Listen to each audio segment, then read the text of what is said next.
Oregashimasu, bentornati ragazzi in questo nuovo episodio. Oggi abbiamo ancora di nuovo con noi la nostra maestra di armi preferita, Daniela. E oggi Daniela non hai la spada, ma hai un jo, il bastone corto che viene usato nelle arti marziali. Il perché lo avete già letto probabilmente nel titolo. Oggi vi racconteremo una storia veramente incredibile. Vi racconteremo come Musashi, il celebre Miyamoto Musashi, lo spadaccino più famoso del Giappone, in realtà non era imbattuto, ma ha perso alcuni incontri. Quello più importante è sicuramente quello che ci racconta oggi Daniela, ma ce lo racconterà come al solito dopo la sigla. Dopo la sigla.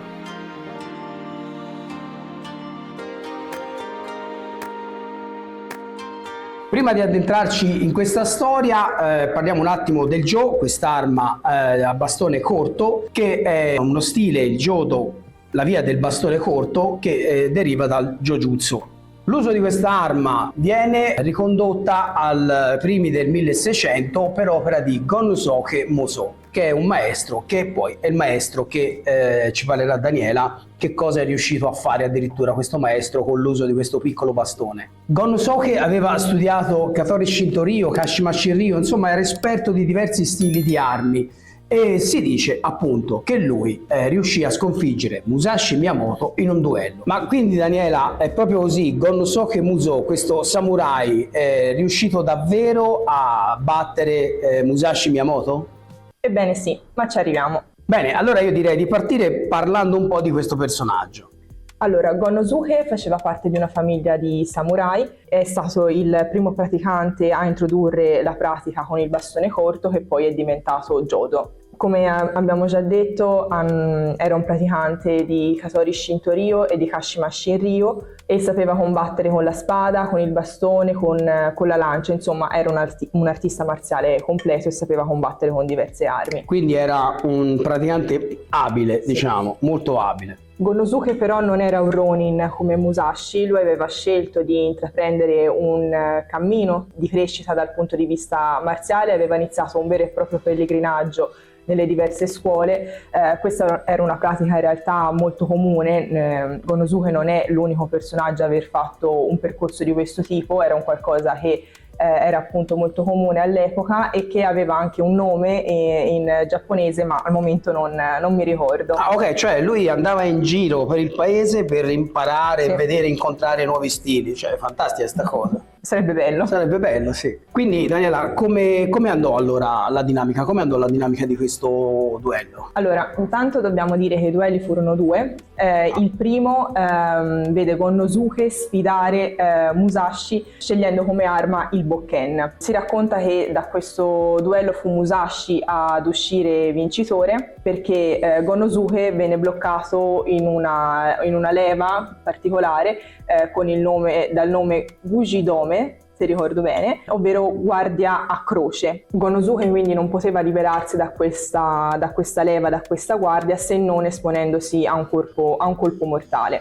Altri invece raccontano questo duello non con un bokken, ma sembra che Gonnosuke disponesse di un bastone lungo. Comunque la fine del duello, che avesse il bastone o il bokken, è riconosciuta con la vittoria di Musashi, che riuscì a intrappolare in questa presa particolare l'arma di Gonnosuke. Diciamo l'esito è incerto. Molti riportano effettivamente la vittoria di Musashi, altri invece dicono che Musashi abbia riconosciuto in qualche modo l'abilità del suo sfidante Gonnosuke e quindi sia finito in una sorta di parità. In alcuni casi si racconta anche che Musashi abbia combattuto non con un bokken ma con un ramo di salice che stava intagliando e che con questa arma sia riuscito addirittura a ferire Gonnosuke ad un sopracciglio. Quindi non è morto nessuno in questo duello alla fine. Gonnosuke diciamo che ha avuto la peggio alla fine. E che è successo dopo allora?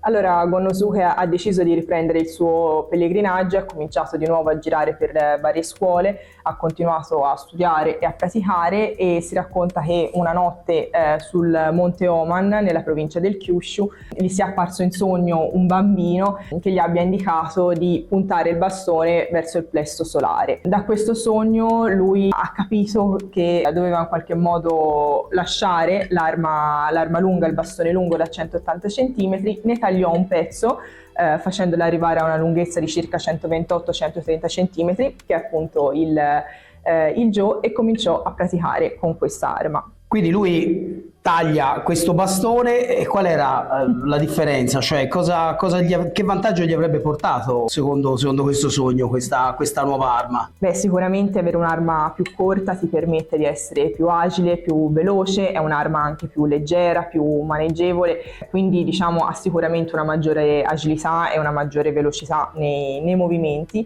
Non aveva uno stile a cui riferirsi, come dicevamo, Gonosuke è stato il primo praticante a utilizzare effettivamente il Jo, e quindi ha dovuto in qualche modo riadattare quello che era il suo bagaglio di esperienze ad un'arma diversa, quindi ha ripreso magari i colpi dello Yari, i colpi che aveva studiato con il bastone lungo e i movimenti della naginata molto più armoniosi, e anche sicuramente qualcosa che aveva appreso nello studio della spada. Quindi ritroviamo tutta una serie di movimenti già presenti in altre armi, sì, riversato in una nuova, diciamo tra virgolette, arma che fino a quel momento nessuno aveva mai pensato di usare o di usare a livello marziale in questo modo.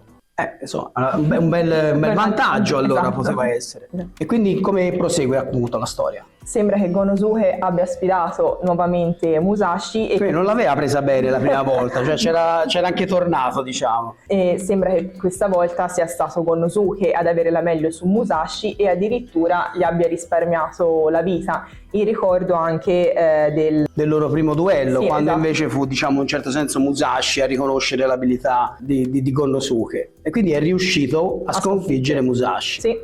Ora magari questa cosa lo sai che ci sono tanti estimatori di Musashi, un po' come Bruce Lee, che lo ritengono un essere invincibile, imbattibile. Poi magari ti chiedo qualcosa a proposito. E quindi arriviamo alla sconfitta di Musashi. Cioè, la storia affascinante, abbiamo la certezza che sia vera? Possiamo dire che questi due episodi ci sono stati effettivamente perché vengono raccontati da entrambe le scuole. Questo è già un dato che ci porta a pensare che, avendo comunque versioni diverse, però comunque l'evento è stato raccontato da una serie di persone diverse. Un altro elemento che ci fa pensare che questi duelli siano effettivamente avvenuti è il fatto che in entrambe le scuole, quindi sia quella di Musashi che quella di Konosuke, riportano alcuni kata, alcune forme che prevedono lo scontro con un avversario che è dotato di Jo. Quindi questo ci porta a pensare che sia un tipo di pratica che è stato portato avanti perché effettivamente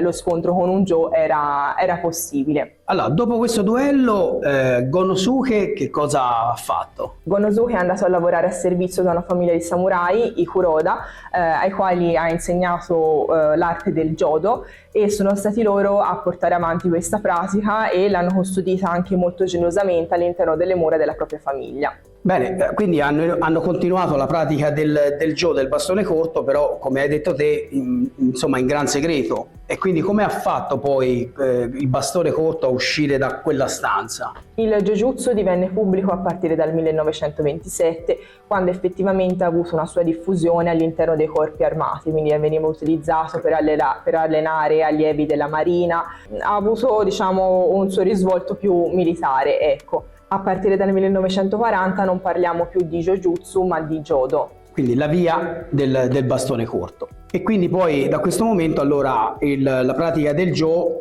è, diciamo, diventata parte di tutti quelli che la volevano fare. Non esattamente, diciamo okay. Lo studio del Jodo. Quando si parla delle cose giapponesi c'è sempre non proprio, non è esatto, c'è sempre questa cosa. Non è facile. Non è facile prima di informazioni. Okay, sì. Non possiamo dire che ebbe una vera e propria diffusione, però sappiamo che ha avuto delle difficoltà anche a espandersi all'interno del Giappone. Quello che possiamo dire è che per certo praticanti di Kendo e Aikido hanno introdotto l'utilizzo del Jo all'interno della loro pratica. Ok, torniamo un attimo però al duello, perché volevo sapere, al di là della parte storica che ci hai detto, un po' una tua opinione su questo scontro. Allora, sicuramente possiamo dire appunto che il duello è avvenuto, quello che magari può essere incerto è forse l'esito. Una scuola, quella di Gonosuke, parla appunto di una vittoria schiacciante da parte del caposcuola, mentre la scuola di Musashi, il Nitenryu, parla invece di un pareggio. Già il fatto che la scuola di Musashi però non non parlasse di una vittoria invece dalla loro parte, non è che ognuno diceva di aver vinto, ma già lì si parlava di un pareggio, quindi la bilancia, diciamo, è dalla parte di Konosuke. Sì, naturalmente entrambe le scuole avevano interesse a dire che il proprio caposcuola ne era uscito vincitore, quindi come spesso succede in questi casi, con questi episodi, non sempre è facile stabilire l'esito dello scontro e del duello. È difficile che chi ne esce sconfitto lo tramandi e poi ne continui a parlare. Ecco. Consideriamo che Musashi era ed è tuttora una sorta di celebrità per quanto riguarda le arti marziali e l'utilizzo delle armi, quindi tutte le scuole avevano interesse a dire e a tramandare di averlo sconfitto e battuto. Era un po' come Bruce Lee, che tutti volevano combattere per dimostrare che non sapesse combattere, o per dire di aver battuto o di aver combattuto con Bruce Lee. Quindi c'era l'interesse anche a combattere o a dire di aver combattuto contro Musashi. Sì. Dobbiamo un po' sfatare la leggenda sul Musashi e dire che effettivamente qualche duello lo aveva perso. Erano duelli naturalmente non all'ultimo sangue. A questo proposito abbiamo fatto un video. E poi tra l'altro, adesso che ci stai dicendo questa cosa, potremmo prossimamente parlare di quali sono questi duelli persi da Musashi. Sarebbe interessante. È una buona idea. Questo già è uno che ci stai dicendo oggi. È realistico pensare che un combattente come Musashi sia uscito da tutti gli scontri come vincitore. Non era facile vincere sempre in quegli anni lì, ecco, non era facile per niente, quindi chiaramente dici a livello proprio di matematico è abbastanza irrealistico pensare che uno abbia affrontato centinaia di combattimenti e abbia sempre vinto. Non siamo nemmeno sicuri che si tratti di duelli veri e propri. Anche quello con Konosuke non necessariamente è stato uno scontro potenzialmente letale all'ultimo sangue. Alcuni scritti parlano infatti di incontri amichevoli, addirittura di allenamenti senza alcun duello, diciamo. Erano amici. Sì, esatto. Ho capito, erano amici che si confrontavano. Esatto. Quindi possiamo fare delle deduzioni e ci potrà capire che il duello ci sia stato. Qualcosa di effettivamente scritto c'è? Sì, abbiamo uno scritto del 1629 il quale racconta appunto di questo scontro, amichevole o non, tra Musashi e Konosuke. Il primo sembra che sia avvenuto nel 1605. Bene, quindi attraverso questo duello raggiungiamo anche la conoscenza storica della nascita del Joe, quest'arma diciamo particolare, a questo punto, come ci hai detto te, anche molto efficace. Puoi dirci qualcosa in più? Tu sicuramente puoi dirci qualcosa in più perché hai praticato in Giappone con il maestro Takayuki Kanayama e ci sono dei video in cui appunto pratichi con il Joe, se non sbaglio. Sì, è vero, io sono andato ad allenarmi in Giappone col maestro Kanayama, principalmente per praticare con la spada, ma all'interno della sua pratica, del suo allenamento, dopo la spada l'arma successiva più importante è il Joe, e ho praticato con il Joe e devo dire veramente che è un'arma impressionante per la potenza, per i colpi e per come può essere maneggiata. Quindi immagino che sfidare in duello armati una persona con un bastone corto e saperlo usare è un problema, perché il Joe fa veramente male. Può essere veramente, perché come hai detto prima tu, è veloce, è agile, però è potente. Può essere usato come un piccolo bastone lungo, ma come anche una piccola lancia, come una spada, insomma veramente, veramente bello. Sì, confermo che è stata una bella esperienza. Bene, come finiscono le carriere, come finisce la vita di questi due grandissimi samurai? Di Musashi abbiamo notizie abbastanza certe, sappiamo che è morto relativamente giovane per i nostri anni, è morto a 40 anni, per l'epoca però era un'età avanzata. Sembra che sia morto di una malattia, probabilmente un tumore allo stomaco. Per quanto riguarda invece Konosuke, devo dire che non abbiamo notizie certe e non ho materiale sull'argomento. Vabbè, era non dire così, non abbiamo notizie certe. Konosuke non sai quando e come sia morto. Non abbiamo notizie certe. Okay, abbiamo trovato qualcosa che la Daniela non sa. Il video, ragazzi, finisce finisce qui questa affascinante storia che svela diciamo, la carriera di questi due grandi samurai e contemporaneamente la nascita del Joe, dello stile del bastone corto. Che dire, io ringrazio di nuovo Daniela per essere stata con noi anche oggi. Mi raccomando, come al solito, condividete i nostri video, lasciate like, lasciateci un commento perché leggo e rispondo a tutti i vostri commenti. Fateci sapere nei commenti che tipo di domande volete fare a Daniela per darci ispirazione per poter fare nuovi video, e io vi rimando al prossimo episodio. Domo arigato!